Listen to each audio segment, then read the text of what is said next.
Hi hello Rajeev വ്ളോഗ്സിലേക്ക് എല്ലാവർക്കും വലിയൊരു സ്വാഗതം. ഇന്ന് ഞാൻ പറയാൻ പോണത് എന്താന്ന് വെച്ചാല് മക്കളെ, മുടി കൊഴിച്ചിൽ എല്ലാവർക്കും പല കാരണത്താൽ വരും അല്ലേ. നമ്മൾ ചില അസുഖങ്ങൾക്ക് ഗുളിക കഴിച്ചാൽ നമ്മളെ തലമുടി കൊഴിയും. പിന്നെ നമുക്ക് വേണ്ടത്ര ശരീരത്തിലേക്കുള്ള പോഷകാഹാരങ്ങൾ ചെന്നില്ലെങ്കിലും തലമുടി കൊഴിയും. പിന്നെ അതേപോലെ നമ്മള് എന്താ പറയാ, പനി പനിയൊക്കെ പിടിച്ചാൽ നമുക്ക് മുടി കൊഴിയും. അതിനൊരു ഉദാഹരണമായിട്ടാട്ടോ ഇപ്പൊ ഞാൻ വന്നിരിക്കുന്നത്. നമ്മളെ ഹെയർ ഗ്രോത്ത് ചലഞ്ചൊക്കെ ഒരു മാസത്തെ എടുക്കുമ്പോൾ എനിക്ക് ഒരു അസുഖം ഉണ്ടായില്ല കേട്ടോ. അത് കഴിഞ്ഞിട്ട് എനിക്ക് എന്താ പറ്റിയെന്ന് അറിയില്ല. പിന്നെ ഞാൻ എന്തോ ഒന്ന് അങ്ങോട്ടോ പോരുമ്പോ ഈ അവിടുന്ന് പൈപ്പിന്റെ അടിയിൽ നിന്ന് ഇത്തിരി വെള്ളം എന്റെ തലയിലായി. അപ്പൊ ഞാനൊന്ന് തുടക്കുകയൊക്കെ ചെയ്തു. പക്ഷെ തോനെ വെള്ളമായിട്ടാ തുടച്ചെന്ന് വെച്ചാല് മുടിയിലത്തെ പോരും അവിടെ അത് തങ്ങി നിന്ന് തോന്നുന്നു. എനിക്ക് തൊണ്ടവേദന, ശബ്ദം അടച്ചു, പനിച്ചു. പിന്നെ ഞാൻ വീഡിയോ ചെയ്യുമ്പോഴൊക്കെ ഞാൻ മുടിയുടെ ഒന്നും കാണിക്കാതെയൊക്കെ ചെയ്തിരുന്നു. കണ്ടില്ലേ, ഒന്നും തലയിൽ തേച്ച് നിങ്ങൾക്ക് കാണിച്ചു തന്നിട്ടുണ്ടായിരുന്നില്ല. എനിക്ക് പറ്റില്ല കേട്ടോ പറഞ്ഞത്. അപ്പൊ എന്താ, പനിച്ചു. അപ്പൊ എനിക്ക് ഷുഗർ കൂടിയിട്ടുണ്ടാകും പനിക്കുമ്പോ. എനിക്ക് ഷുഗർ 14 വർഷമായിട്ടുള്ളതാണ്. അപ്പൊ എല്ലാം കൂടി ആയിട്ട് എനിക്ക് ബാധിച്ചതിന്റെ കുട്ടി കുട്ടി മുടികൾ കുറേ മുളച്ചു മുടിയില്ലെന്ന് പറഞ്ഞില്ലേ. പക്ഷെ പറഞ്ഞിട്ട് കാര്യമില്ല മക്കളെ, ഈ പനിച്ച് ഗുളികയും കഴിച്ച് ഷുഗർ കൂടിയിട്ടൊക്കെ മുടി കൊഴിഞ്ഞിട്ട് ഞാനൊരു 10 ദിവസത്തെ മുടി ഇങ്ങനെ കെട്ട് കാണിച്ചു തരണോ നിങ്ങൾക്ക്? കണ്ടോ, ഞാൻ ഇങ്ങനെ മുടി എടുത്തു വെക്കാനൊന്നും പതിവില്ല. കണ്ടോക്ക, ഓരോ പ്രാവശ്യം ഞാൻ വേടെർത്തുമ്പോഴും കണ്ടോ എന്റെ മുടി എത്രയോ പോരണോ. ആദ്യമൊക്കെ തോനെ കൊഴിയാണ്. അപ്പൊ എനിക്ക് കുളിക്കാൻ പറ്റുന്നില്ല. കുളിച്ചില്ലെങ്കിലും മുടി കൊഴിയുന്ന ഒരു സ്വഭാവം ഉണ്ട് കേട്ടോ. എനിക്ക് കുളിച്ചില്ലെങ്കിലും മുടി കൊഴിയുന്ന സ്വഭാവം ഉണ്ട്. അപ്പൊ എനിക്ക് 2 ദിവസമൊക്കെ ഞാൻ തല നനയ്ക്കാതെ ഇരുന്നു. എന്താ വെച്ചാൽ ഞാൻ പിന്നെ ടോണിക്കും മഞ്ചക്കല്ലിലെയും ഡയബറ്റീസിന്റെ ആസ്പത്രിയിലെ ഞാൻ പോകാല്ലേ, മോഡേൺ മെഡിക്കെയറിലെ പോകാറ്. ഡോക്ടറെ കാണാൻ പറ്റിയില്ല അന്ന്. അപ്പൊ അവിടുന്ന് ഗുളികയൊക്കെ തന്നിട്ട് ഞാൻ ഡോക്ടറന്ന് ലീവാണ്. അപ്പൊ ഗുളികയൊക്കെ തന്നിട്ട് എന്റെ അസുഖമൊക്കെ മാറി. പക്ഷെ എങ്കിലും എനിക്ക് പനിച്ചു പാരസെറ്റമോളും ഒക്കെ ഞാൻ എന്റെ ഇഷ്ടത്തിനും കുറച്ച് കഴിച്ചു. അങ്ങനെ ഞാൻ ഒന്ന് ക്ഷീണിതയായി. അപ്പൊ ശരീരം ക്ഷീണിക്കാതെ എല്ലാവരും നോക്കണം. അപ്പൊ തലയിൽ വെള്ളം നിൽക്കാതെ നോക്കണം. നന്നായി മുടി തോർത്തണം. അപ്പൊ എന്താ, നമുക്കൊരു ചെറിയൊരു പിഴവ് വന്നാൽ നമുക്ക് പനിച്ചാൽ നമ്മൾ ഇത്ര കാലം കഷ്ടപ്പെട്ട മുടി മുഴുവനെ കൊഴിഞ്ഞിട്ട് ഊരിപ്പോകും. അപ്പൊ ഞാൻ അതിന് ഒരു ഉദാഹരണമായിട്ട് ഇരിക്കുകയാണ്. അപ്പൊ നമുക്ക് പെട്ടെന്ന് വീഡിയോയിലേക്ക് കടക്കാട്ടോ. അപ്പൊ അതിനെന്താ നമുക്കൊരു പ്രതിവിധി എന്ന് ചോദിച്ചു കഴിഞ്ഞാൽ, അപ്പൊ നമ്മളെ മഴക്കാലമൊക്കെ കഴിഞ്ഞു അല്ലേ. അപ്പൊ നമ്മളെ മുരിങ്ങയുടെ ഇല നമുക്ക് മുടിക്ക് ഒരുപാട് നല്ലതാണ്. ഞാൻ മുരിങ്ങയുടെ ഇല ഇവിടെ കൊടുന്ന് വെച്ചിരുന്നു കേട്ടോ. കണ്ടോ, മുരിങ്ങയുടെ ഇല കറി വെച്ച് കഴിക്കുക. ഓക്കെ, നമുക്കിതിലെ ചെറുനാരങ്ങ കൂട്ടിയിട്ടൊക്കെ നമുക്ക് ജ്യൂസ് അടിച്ച് കുടിക്കാം കേട്ടോ. ചെറുനാരങ്ങ കൂട്ടിയിട്ട് ജ്യൂസ് അടിച്ച് കുടിക്കാം, നെല്ലിക്ക കൂട്ടിയിട്ട് ജ്യൂസ് അടിച്ച് കുടിക്കാം. പിന്നെ നമുക്ക് സൂപ്പ് ഉണ്ടാക്കി കുടിക്കാം. സൂപ്പ് ഉണ്ടാക്കി കുടിക്കുമ്പോൾ നമ്മൾ ഈ തണ്ടൊന്നും അങ്ങനെ കളയണ്ട കേട്ടോ. ഈ കുഞ്ഞി തണ്ടൊക്കെ പറ്റും സൂപ്പിന്. പിന്നെ നമുക്ക് ഉപ്പേരി ആക്കിയിട്ട് കഴിക്കാം. പിന്നെ നമുക്ക് കറി വെച്ചിട്ട് കഴിക്കാം. എങ്ങനെയെങ്കിലുമൊക്കെ മുരിങ്ങ കുറച്ച് നമ്മൾ അകത്തുമാക്കണം. അതേപോലെ നമ്മൾ മുടിയിൽ തേക്കും ചെയ്യാം. അപ്പൊ മഴക്കാലം വിട്ടു. അപ്പൊ ഇനി നമുക്ക് മുരിങ്ങയുടെ ഇല കൊണ്ട് നസലായിട്ട് മിക്സിയിൽ അരച്ചിട്ട് നമുക്ക് തലയിലും തേക്കാം. ഇനി വേണ്ടവർക്ക് നാളികേരത്തിന്റെ ഒരു ലേശം ചിരകിയത് അതിലിട്ട് കഴിഞ്ഞാൽ ഒന്ന് മുടി എണ്ണമയം പറ്റപ്പോകും. അപ്പൊ എണ്ണമയം വല്ലാതെ പോണ്ടെന്നുള്ളവർക്ക് വേണമെങ്കിൽ ഓപ്ഷണലാണ് കേട്ടോ. വേണ്ടവർക്ക് ഒരു പിടി നാളികേരം കൂട്ടി അരയ്ക്കാം. അല്ലാത്തവർക്ക് ഇതിൽ മാറുകയും ചിലന്തിയൊക്കെ നോക്കിയിട്ട് എങ്ങനെയാണ് അത് പൊട്ടിച്ചിടുക എന്ന് ഞാൻ കാണിച്ചു തരാം. അത്രയും വേണ്ട, അത്രയൊക്കെ തണ്ട് നമുക്ക് പറ്റും, കാണിച്ചു തരാം. മുരിങ്ങയുടെ ഇല പറഞ്ഞ ഒരു പോഷക സമ്പുഷ്ടമായ ഭക്ഷണം തന്നെ കേട്ടോ. അത് ദഹന പ്രശ്നങ്ങൾക്കും നമ്മളെ ക്ഷീണം മാറാനും പിന്നെ അതുപോലെ നമുക്ക് ശക്തി ഉണ്ടാവാൻ ഊർജ്ജം നല്ല ഉണ്ടാവും കേട്ടോ. പിന്നെ നമ്മളെ ചർമ്മത്തിന്, മുടിക്ക്, അതുപോലെ ഹൃദയാരോഗ്യം അല്ലാതെ കിട്ടുന്നുണ്ട് കേട്ടോ നമ്മൾ ഈ മുരിങ്ങയുടെ ഇല അങ്ങനെ സൂപ്പൊക്കെ ആയിട്ട് കുടിച്ചാലേ. പിന്നെ എന്തൊക്കെ ഉണ്ട് നമ്മളെ മുരിങ്ങയില നിങ്ങൾക്ക് അറിയോ?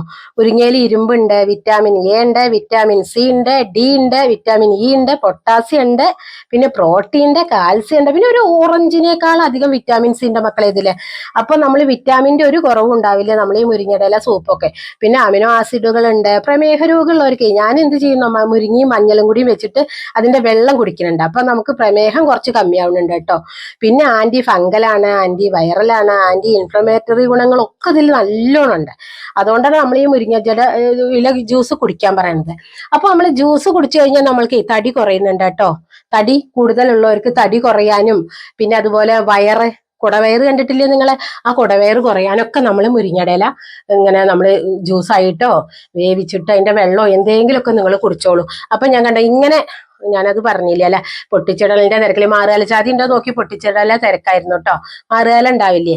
അപ്പൊ ഇനി ഉണ്ടോ, ഞാനൊന്ന് വെറുതെ വെള്ളം പൈപ്പിന്റെ ചോട്ടിൽ കൊടുത്തിട്ട് ഒന്ന് വെള്ളത്തിൽ പിടിച്ചതാണ്. എന്നിട്ട് പിന്നെ അങ്ങനെ വെള്ളം വറ്റിക്കണം ഇപ്പത്തിലത്തെ. അപ്പൊ നമ്മൾ മാറുകാല ഉണ്ടോ നോക്കണം. അപ്പൊ ഇങ്ങനത്തെ കുഞ്ഞിത്തണ്ടൊക്കെ നമുക്ക് ഇതിന് പറ്റൂട്ടോ. കണ്ടോ, ഇങ്ങനെ ആക്കി വെച്ചിട്ടുണ്ട് ഞാൻ, മാറുകാലം ഉണ്ടോ നോക്കിനാണേ. അപ്പൊ കണ്ണടയൊക്കെ വെച്ചിട്ടാവുകൊണ്ട് നല്ല ശ്രദ്ധിക്കുക കുട്ടികളെ. ഇത് നേരത്തേക്ക് പൊട്ടിച്ചിടാൻ സമയം കിട്ടിയില്ല കേട്ടോ. രാവിലത്തെ അടുക്കളപ്പണിയൊക്കെ കഴിഞ്ഞിട്ടാണ് ഇപ്പൊ ഒന്ന് ഞാന്, വല്ലാതെ നേരത്തെ കുളിക്കാനും പറ്റിയ പനി പിടിച്ചതല്ലേ. അപ്പൊ അതൊക്കെ തലയിൽ തേച്ചിട്ട് നിങ്ങൾക്ക് ഒരു പ്രാവശ്യമെങ്കിലും കാണിച്ചു തരണ്ടേ കേട്ടോ. അപ്പൊ അതുകൊണ്ടാണ്. അപ്പൊ നിങ്ങൾ എടുക്കുമ്പോ ഇങ്ങനെ കുഞ്ഞി തണ്ടൊക്കെ ഉണ്ടായിക്കോട്ടെ കേട്ടോ. ഇങ്ങനത്തെ കുഞ്ഞി തണ്ടൊക്കെ നമുക്ക് പറ്റും. ഇത്രയൊക്കെ മതി നമുക്ക് ഇല കണ്ടോ. അത്യാവശ്യം ഉണ്ട്. ഇനി ഇത് മുഴുവനൊന്നും വേണ്ട, വേണമെങ്കിൽ എടുക്കാൻ തന്നെ കുറച്ചും കൂടി ഇല, എത്രയും ഏറൊന്നുമില്ലല്ലോ. അപ്പൊ നമ്മളെ മുടിയിലെ എണ്ണമയൊക്കെ പോകും. പിന്നെ എന്താണെന്നറിയോ, കുറച്ച് നമ്മളെ ഈ ചെമ്പമുടിയുള്ള കുട്ടികളെ നിങ്ങൾ കണ്ടിട്ടില്ലേ, ചെമ്പമുടി. അപ്പൊ ഇത് തേച്ച് കുളിച്ച ദിവസം നമുക്ക് തോന്നും ചെമ്പമുടി കുറച്ച് കറുത്ത പോലെയാണ്. ഒരു കുറച്ച് കറുപ്പ് കളർ കിട്ടും നമ്മളെ മുടിയിലേക്ക്. പിന്നെ നിങ്ങൾ കേട്ടോളൂ കേട്ടോ, നമ്മളെ മുടി നമുക്ക് ഇങ്ങനെ കൂടിറക്കുമ്പോ കൈ കൊണ്ടൊക്കെ ജട അവിടെയും ഇവിടെയൊക്കെ നിൽക്കും കേട്ടോ. ചീർപ്പൊന്നും പോവില്ലല്ലോ. ഇത് തേച്ച് കുളിച്ച ദിവസം നമുക്ക് നന്നായിട്ട് ചീർപ്പ് പോകും. അപ്പൊ നമ്മൾ കല്യാണത്തിനൊക്കെ പോണ ദിവസം ഇത് തേച്ച് കുളിച്ചിട്ടാണെങ്കിൽ നല്ലോണം ചീന്തിയ ഓരഴയായിട്ട് നിൽക്കും. പിന്നെ നമുക്ക് മുടി കുറച്ച് കട്ടിയും കനവും വരും. പിന്നെ നമ്മളെങ്ങനത്തെ കുഞ്ഞു കുഞ്ഞു മുടികളില്ലേ പെട്ടെന്ന് വളരും. പിന്നെ മുടി കൊഴിച്ചില്, താരൻ, തലയുടെ ഉള്ളിലുള്ള ചൊറിച്ചില്, ഇതെല്ലാം പറഞ്ഞില്ലേ ആന്റി ഇൻഫ്ലമേറ്ററി ഗുണങ്ങൾ ഉണ്ട് ഇതിനെന്നുള്ളത്. അപ്പൊ ഇതെല്ലാം ഇതിന് ഗുണാട്ടോ. അപ്പൊ നിങ്ങൾ എല്ലാവരും ഈ മുരിങ്ങയില തേക്കാൻ ശ്രദ്ധിക്കണം. കാരണം ഞാൻ എന്റെ മുടി കൊഴിയുമ്പോഴാണ് അത് തേച്ച് നിങ്ങൾക്ക് കാണിച്ചു തരുന്നത്. അപ്പൊ ഇനി നമുക്കിത് അരച്ചു കൊണ്ടുവരാം. പിന്നെ നമ്മൾ ഇതിൽ തിളപ്പിച്ചാറിയ വെള്ളം മാത്രമേ കേട്ടോ പറന്നരയ്ക്കാൻ പാടുള്ളൂ.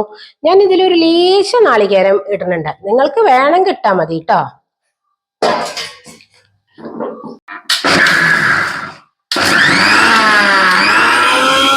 കണ്ടോ, ഇത്രേ തേങ്ങ ഇട്ടിട്ടുള്ളൂ കേട്ടോ. ഒരു സ്പൂണ് ചിരകിയത് കേട്ടോ. കണ്ടോ, അതൊന്നുമല്ല, മുടി അത്രയ്ക്ക് എന്താ പറയുക പനിച്ചതെന്നൊക്കെ പറയില്ലേ, വല്ലാതെ എണ്ണ പോണ്ട വിചാരിച്ചിട്ടാ. അപ്പൊ നമ്മളിവിടെ ഇത് അരച്ചു വന്നു കേട്ടോ. ഞാനിത് കുറച്ച് ലൂസായിട്ട് അരച്ചണത്. ടൈറ്റിൽ വേണമെങ്കിൽ അരക്കണവർക്ക് അങ്ങനെ അരക്കാം. ഞാൻ പറഞ്ഞില്ലേ, എനിക്ക് അങ്ങനെ ടൈറ്റിൽ തേച്ചിട്ട് അങ്ങനെ ഒരുപാട് വെള്ളം പറഞ്ഞ് ടൈറ്റിലാകുമ്പോൾ നമ്മൾ മുടിയിൽ നിന്ന് പോകാൻ കുറച്ച് പ്രയാസം. ഒന്ന് ലൂസിലാട്ടോ, എന്നാലും മുടി കൊഴിച്ചിൽ മാറും. തിളപ്പിച്ചാറിയ വെള്ളത്തിൽ ഇത് അരയ്ക്കാവുള്ളൂ കേട്ടോ. എല്ലാവരും അങ്ങനെ ശ്രദ്ധിച്ചോളൂ. പിന്നെ മുരിങ്ങയുടെ വർണ്ണിച്ച കഴിയില്ല ഗുണങ്ങള്. തിമിര രോഗത്തിനടക്കം നമ്മളെ മുരിങ്ങ സൂപ്പ് കുടിച്ചാൽ തിമിരം അടക്കം മാറുന്നുണ്ട്. പിന്നെ അതേപോലെ തന്നെ കേട്ടോ, നമ്മൾ കണ്ണിന്റെ ശസ്ത്രക്രിയ കഴിയുമല്ലോ, ഓപ്പറേഷനൊക്കെ എന്തെങ്കിലും ഒരു വിധത്തിലും കഴിയുമ്പോൾ നമ്മൾ എന്ത് ചെയ്താൽ മതിയോ, മുരിങ്ങയുടെ തൂമ്പെടുക്കുക, ഒരു പിടി മുരിങ്ങയുടെ തൂമ്പെടുക്കുക, പ്ലേറ്റിലേക്ക് വെക്കുക. എന്നിട്ട് അതിന്റെ മുകളിലേക്ക് നമ്മൾ തിളച്ചുകൊണ്ടിരിക്കുന്ന വെന്ത കഞ്ഞിയിലേക്ക് പാർന്ന് നല്ല അടച്ചു വെക്കുക. എന്നിട്ട് ഓപ്ഷണലാണ്, ഇഷ്ടമുള്ളവർക്ക് ഒരു നുള്ളു നറുനെയ്യ് അതിന്റെ മുകളിൽ പാർന്നിട്ട് ഉപ്പ് ഇട്ടിട്ട് കുടിച്ചാൽ മതി. കണ്ണിന്റെ മുറിവൊക്കെ ഉണ്ടാകുമ്പോൾ പെട്ടെന്ന് മുറിവൊക്കെ ഉണങ്ങാൻ ഇതൊരു ചെറിയൊരു ടെക്നിക്കാണ് കേട്ടോ. അപ്പൊ നിങ്ങളെ കണ്ണിലൊക്കെ ഒരു മുറിവൊക്കെ ഉണ്ടെങ്കിൽ പെട്ടെന്ന് ഉണങ്ങാൻ നമ്മളെ ഈ മുരിങ്ങയുടെ മുരിങ്ങ കഞ്ഞി എന്ന് അതിന് പറയുന്നത്. അപ്പൊ അങ്ങനെ കുടിക്കണം കേട്ടോ. അപ്പൊ അതേപോലെ തന്നെയാണ് മുരിങ്ങയുടെ തിമിരത്തിനും നന്നെന്ന് ഞാൻ പറഞ്ഞില്ലേ. പിന്നെ നല്ല ആരോഗ്യം കിട്ടുക, എനർജിയാണ് നമ്മളുടെ. കുടവേറൊക്കെ പോയി നമ്മളെ നല്ല വാർന്ന ശരീരമാവും. അപ്പൊ അത് നമുക്ക് അരിച്ചെടുക്കാം. മുരിങ്ങയെ പറ്റി പറയാണ്, നമ്മളിപ്പോ മുരിങ്ങയല്ലേ തേക്കണത്. അപ്പോ എല്ലാവരും മുരിങ്ങയുടെ ഗുണങ്ങൾ അറിഞ്ഞു ഉപയോഗിക്കൂ കേട്ടോ. അപ്പോഴാണ് നമുക്ക് ഇതിന് സന്തോഷം വരുള്ളൂ. മറ്റിതിന്റെ ഗുണം അറിയാതെ നമ്മൾ ചെയ്യുമ്പോൾ എന്തോ തേക്കണു എന്ന് മാത്രമേ ഉള്ളൂ കേട്ടോ. അപ്പൊ മുരിങ്ങ അത്രയും നമ്മളെ മനുഷ്യന് നല്ലതാണ് എന്നുള്ളതാണ് ഞാൻ പറയുന്നത്. അപ്പൊ ഇനി ഇത് ഞാൻ അരിച്ചു. ഞാനിപ്പോ കരിഞ്ജീരക എണ്ണ കുട്ടികളെ തേക്കണത്. ഇപ്പൊ നാളെ ഞാൻ കഴിഞ്ഞ ആഴ്ച ഉണ്ടാക്കിയിരുന്നു ഒരു എണ്ണ. അപ്പൊ അത് മുടി നന്നായി കറുത്ത് വരും. കാരണം എനിക്കിപ്പോ ഡൈയും ഒന്നും ഞാൻ എന്താ വെച്ചാൽ എന്ത് തേച്ചാലും, നീലമരി തേച്ചാലും എന്ത് തേച്ചാലും 2 മണിക്കൂർ നേരം നിൽക്കണ്ടേ, പെട്ടെന്ന് പറ്റണില്ലല്ലോ. അപ്പൊ വല്ല ഇൻസ്റ്റന്റ് ആയിട്ട് എന്തെങ്കിലും തേക്കുകയാണ് പുറത്തേക്ക് പോകുമ്പോൾ. ഞാൻ മറ്റൊന്നിക്ക് കഴുകി കളയാൻ 2 മണിക്കൂർ വെച്ച തണുപ്പല്ലേ, എന്ത് നല്ല തണുപ്പാണ്. അപ്പോൾ തണുപ്പൊന്നും പറ്റണില്ല, കുറച്ച് ദിവസം എനിക്ക് അങ്ങനെ പറ്റില്ല. ഇതിപ്പോ നമ്മൾ നോക്കട്ടോ, 10 മിനിറ്റ് വെച്ചാൽ മതി കേട്ടോ മുടിയില്ല. ഞാൻ ഇപ്പോൾ 10 മിനിറ്റേ വെക്കുള്ളൂ. അല്ല ഒരു കേടുമില്ല, തണുപ്പിന്റെ പ്രശ്നം, ഇത് തണുപ്പൊന്നുമില്ല കേട്ടോ മുരിങ്ങയുടെ ഇല. അപ്പൊ അതിനൊന്നും ഒരു കേടും വരില്ല. അല്ലാത്തവർക്ക് കുട്ടികൾക്കൊക്കെ ആണെങ്കിൽ അരമണിക്കൂർ വെച്ച് വെച്ചിട്ട് ദോഷമൊന്നുമില്ല. പക്ഷെ 10 മിനിറ്റ് ഞാൻ വെക്കുള്ളൂ. എന്നിട്ട് നമ്മളെ സാധാ നോർമൽ വെള്ളത്തിൽ കഴുകി കളയും. കണ്ടോ, ഇത് കുറച്ച് ജ്യൂസ് പോലെ തന്നെ ഞാൻ ഇതാക്കിന, കൊഴുകൊഴുന്നനെയല്ല, കണ്ടല്ലോ. അപ്പൊ കഴുകി കളയാനുള്ള എളുപ്പത്തിന് വേണ്ടിയിട്ട്. ഇന്ന് അതിന്റെ പോഷകം നമ്മളെ മുടിയിലേക്ക് എത്തും ചെയ്യും.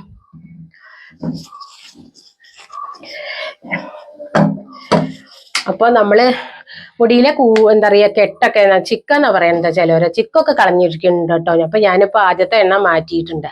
അപ്പൊ മുടി ഡൈ ഒന്നും അതെ, നമുക്ക് നീലമരി മൈലാഞ്ചൊക്കെ തണുപ്പാണ്. അപ്പൊ അത് എനിക്ക് തേക്കാൻ കുറച്ച് ദിവസത്തിന് ഒരു വിശ്വാസം പോരാ എന്റെ മുടി. അപ്പൊ ഈ കരിഞ്ചീരകം എണ്ണ സ്ഥിരം തേച്ചാൽ നോക്കൂ ഇതിന്റെ കളറ്. നിങ്ങളാ ഇതൊന്ന് കണ്ടു നോക്കണം കേട്ടോ. കയറിയിട്ട് ഈ എണ്ണ തേച്ചിട്ടുണ്ടെങ്കിൽ തന്നെ മുടിയുടെ നിരപ്പ് അറിയണില്ല. അപ്പൊ കുറച്ചു കാലം സ്ഥിരം തേച്ചു കഴിഞ്ഞാൽ നമ്മളെ കരിഞ്ചീരകം അല്ലേ, നല്ല മുടി നമുക്ക് നന്നായി കറുത്ത് വരും. അപ്പൊ നമ്മൾ തലയുടെ ഇഴകളിലൊക്കെ നല്ല അങ്ങനെ തേക്കുക, ഓട്ടിലും നല്ല തേക്കുക എന്ന് വെച്ചാൽ പുതിയ മുടികളും വരും. കരിഞ്ജീരകത്തിന് നല്ല ഗുണമാണ്. നമ്മൾ ആട്ടിയ വെളിച്ചെണ്ണയും കൂടിയാണ് ഞാൻ തേച്ചിട്ടുള്ളത്, ഉണ്ടാക്കിയിട്ടുള്ളത്, കണ്ടല്ലോ. അപ്പൊ എല്ലാവരും ഈ എണ്ണ ഒന്ന് ട്രൈ ചെയ്യണം കേട്ടോ. അപ്പൊ നമ്മളെ പോലുള്ളവർക്കൊക്കെ ഈ ഡൈ അടിക്കാൻ പറ്റാത്തവർക്കൊക്കെ അങ്ങനെയൊക്കെയുള്ള എന്തെങ്കിലുമൊക്കെ ചെയ്യാം, മനസ്സിലായില്ലേ? ഞാൻ പിന്നെ ഇൻസ്റ്റന്റ് ആയിട്ടുള്ള ഡൈയെ പറ്റിയിട്ടുള്ള ഒരു വീഡിയോ ചെയ്യുന്നുണ്ട് കേട്ടോ. പിന്നെ അതേപോലെ ഞാൻ എന്താ പറയാ, വേറൊരു എണ്ണ കാച്ചണം, ഇതൊക്കെ ചെയ്യാട്ടോ. അപ്പൊ അതൊക്കെ എണ്ണകൾ നമുക്ക് ഇത് ചെയ്യാൻ പറ്റാത്തവർക്ക്, ഡൈ അടിക്കാൻ പറ്റാത്തവർക്ക്, എന്ത് ഡൈ അടിക്കുമ്പോഴും നമ്മൾ 2 മണിക്കൂർ കഴിഞ്ഞിട്ടേ കഴുകി കളയാൻ പറ്റുള്ളൂ. അപ്പൊ തണുപ്പ് പറ്റാത്തവർക്ക് ഞാനും ചെയ്യണ വീഡിയോസൊക്കെ നിങ്ങളൊന്ന് കയറി നോക്കണം കേട്ടോ. ചിലതൊക്കെ ചിലർക്ക് നന്നായിട്ട് ഉപയോഗപ്പെടും. കാരണം ഡൈ പണി തരുന്നവർക്കൊക്കെ, കാരണം തണുപ്പ് പറ്റില്ല, ജലദോഷം പനി പിടിക്കുകയൊക്കെ ആണെങ്കിൽ നമുക്ക് 2 മണിക്കൂർ വെക്കാൻ വയ്യാത്തവരൊക്കെ അതൊക്കെ ചെയ്തു നോക്കണം. അപ്പോൾ എണ്ണയൊക്കെ നന്നായിട്ട് തൊട്ട് തലോടിയിട്ടാണ് അത് തേക്കണ്ടു കേട്ടോ. എണ്ണ അത്യാവശ്യം തേച്ചോളുണ്ട് മുടിയില്. ഞാൻ ഇപ്പൊ നാളികേരം കുറച്ച് ഇട്ടത് കണ്ടില്ലേ, അതുകൊണ്ട് എനിക്കിപ്പോ ഒരുപാട് എണ്ണ തേച്ചില്ലെങ്കിലും മുടി വല്ലാതെ കട്ടി തോന്നിക്കില്ല. പക്ഷെ ഇത് തേച്ച് കഴിഞ്ഞാൽ നല്ല മുടി കട്ടി തോന്നിക്കും, മനസ്സിലായില്ലേ? ഷാമ്പു തേച്ച പോലെ ഒന്ന് മുടി നന്നായി കട്ടി തോന്നിക്കും, ഒരേ കിടക്കും, പക്ഷെ കൂടും ഉണ്ടാവില്ല. അപ്പൊ നമ്മളിത് തേക്കുക എന്ന് പറഞ്ഞു കഴിഞ്ഞാൽ അങ്ങനെ തന്നെ തേക്കുക കേട്ടോ. സാധാരണത്തെ പോലെ തന്നെ, കണ്ടല്ലോ, താളി തേക്കും പോലെ.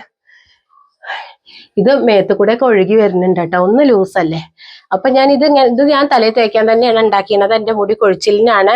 അപ്പൊ ഞാനിത് ആരെയും പറഞ്ഞ് വെറുതെ കാണിച്ചു തരല്ല. ഇത് ഞാൻ ഇനി കുളിമുറിയിൽ പോയി നിന്നിട്ട് തേക്കട്ടെ കുട്ടികളെ. കാരണം മൈക്കൊക്കെ അവിടെ നിൽക്കണം, അത് കൂടെ ഒക്കെ ഒലിക്കും, മുഖത്ത് കൂടെ ഒക്കെ ഒലിക്കും. അപ്പൊ ഞാൻ കുളിമുറിയിൽ പോയി നിന്ന് തേച്ച് നെറുകിൽ കെട്ടിയിട്ട് ശരീരമൊക്കെ തേച്ച് വാഷിംഗ് മെഷീനിൽ തുണികളൊക്കെ ഇട്ട് അവിടെ സോപ്പ് പൊടിയൊക്കെ ഇട്ട് അത് ഓണൊക്കെ ആക്കി അങ്ങനെ ആകുമ്പോഴേക്കും 10 മിനിറ്റ് ആവും. അപ്പൊ ഇന്ന് ചൂടുവെള്ളം ഉണ്ടാക്കിയിട്ട് വേണമെങ്കിൽ കുളിക്കാൻ, ഈ വെയിലത്താണെങ്കിലും. അപ്പൊ ഞാൻ ഇത്തിരി ചൂടുവെള്ളമൊക്കെ ഉണ്ടാക്കട്ടെ ഇത് തേച്ച് കഴിഞ്ഞിട്ട്, അപ്പോഴേക്ക് കുളിക്കാരാകും കേട്ടോ. അപ്പൊ എന്താ, നിങ്ങൾക്ക് എല്ലാവർക്കും ഇത് ഇഷ്ടപ്പെട്ടു എന്ന് വിചാരിക്കണു. ഞാൻ അതൊക്കെ പറഞ്ഞു എന്താ അറിയില്ല. അപ്പൊ ഇഷ്ടപ്പെട്ടെങ്കിൽ എല്ലാവരും ലൈക്ക് ചെയ്ത് കാണണേ കുട്ടികളെ, ലൈക്ക് ചെയ്ത് കാണാം കേട്ടോ. അപ്പൊ സബ്സ്ക്രൈബ് ചെയ്യുക, സപ്പോർട്ട് ചെയ്യുക. പിന്നെന്താ, ആ ബെല്ലൈക്കൻ അമർത്തുക. അപ്പോൾ എന്നൊരു ഓപ്ഷൻ കാണും, അതും കൂടി എനേബിൾ ചെയ്ത് അമ്മടണ എല്ലാ വീഡിയോസും നിങ്ങൾക്ക് കിട്ടും. അപ്പോൾ എന്താ ചെയ്യേണ്ടത്, ഇനി ഒരു പുതിയ വീഡിയോ ആയിട്ട് വരുന്നതായിരിക്കും. ബൈ.